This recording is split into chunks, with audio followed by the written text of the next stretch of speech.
Avec un fil de cuivre et de 0,2 m de diamètre. Ici, c'est généralisation. Et généralisation. Avec un fil de cuivre de 0,2 m de diamètre. Ici, c'est diamètre du fil est égal à 0,2 mm. On forme une bobine de 400 spires. Ici, N est égal à 400 spires. De 20 cm de long. Ici, longueur bobine est égale à 20 cm. Chaque spire a une longueur de 15,7 cm. Ici, chaque spire a une longueur de 15,7 cm. Ici, c'est le périmètre est égal à 15,7 cm. Et de résistivité du cuivre au fil est égal à 1,6 par 10 puissance moins 8 ohms mètre. Ohms mètre. Tout d'abord, petit A, calculer la longueur du fil de la bobine. Ici, on demande la longueur du fil. La longueur du fil. Petit B, la résistance de la bobine. On demande la résistance bobine en pression. Et son inductance. Inductance, c'est L. Petit C, l'intensité de l'induction magnétique, ici c'est bêta, induction magnétique bêta en question, quand I est égal à 0,2 ampères. Deuxièmement, on coupe brusquement le courant en 1 centième seconde. Ici, on coupe brusquement le courant quand T est égal à 1 centième seconde. Alors, 1 centième seconde, c'est dans la bobine. Calculer la force électromotrice induite qui y prit naissance. Ici, on demande de E en question.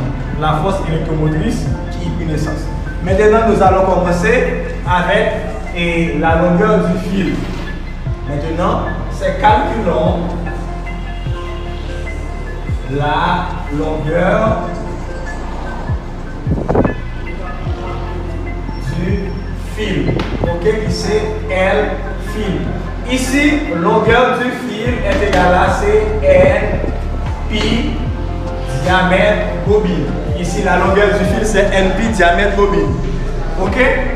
Maintenant, ici, N, c'est le nombre de spires. Pi diamètre bobine, c'est le périmètre ou encore la circonférence. Donc, L fil, on peut dire aussi, L fil est égal à NP.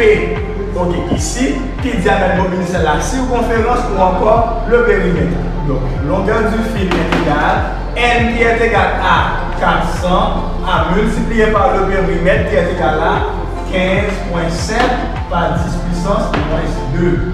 Donc, longueur du fil est égale, ici c'est 400.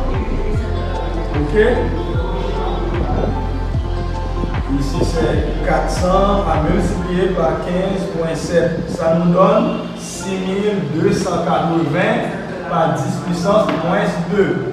Longueur du fil est égale, c'est 62,8. Ça c'est mètre.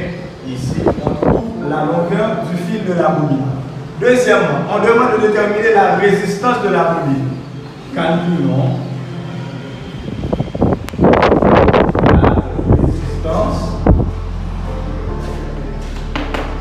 de la bobine. La bobine. Qui c'est R bobine.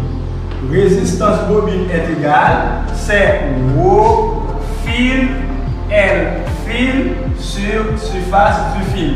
Maintenant, on connaît la résistivité du fil qui c'est ρ fil. On connaît la longueur du fil. On ne sait pas la surface du fil. Appelez ça star 1. Ici,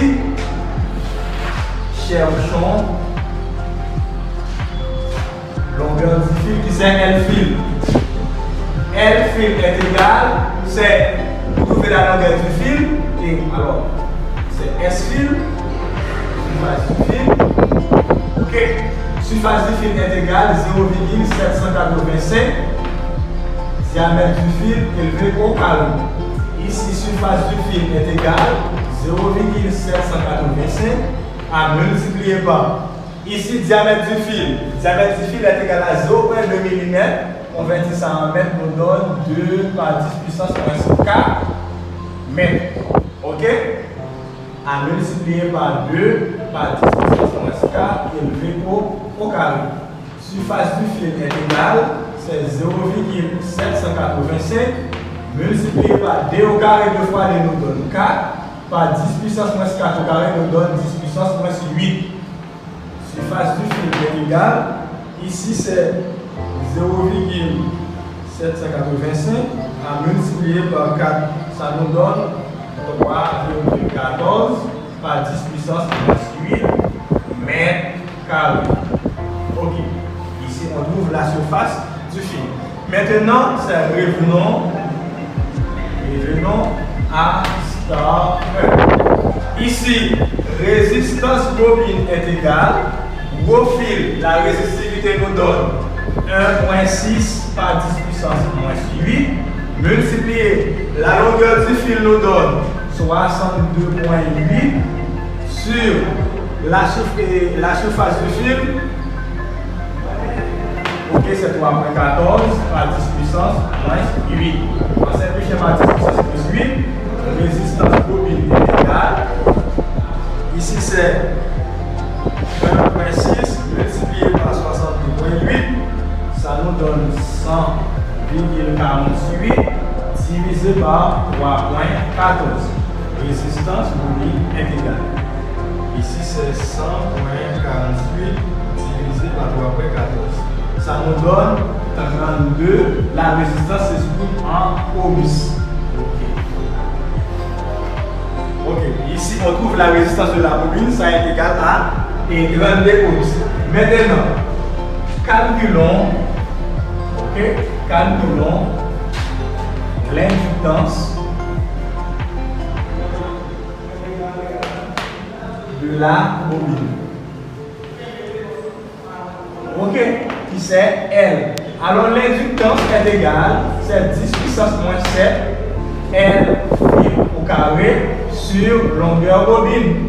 Inductance L est égale, c'est 10 puissance moins 7, ok, multiplié par la longueur du fil est égale à 62,8.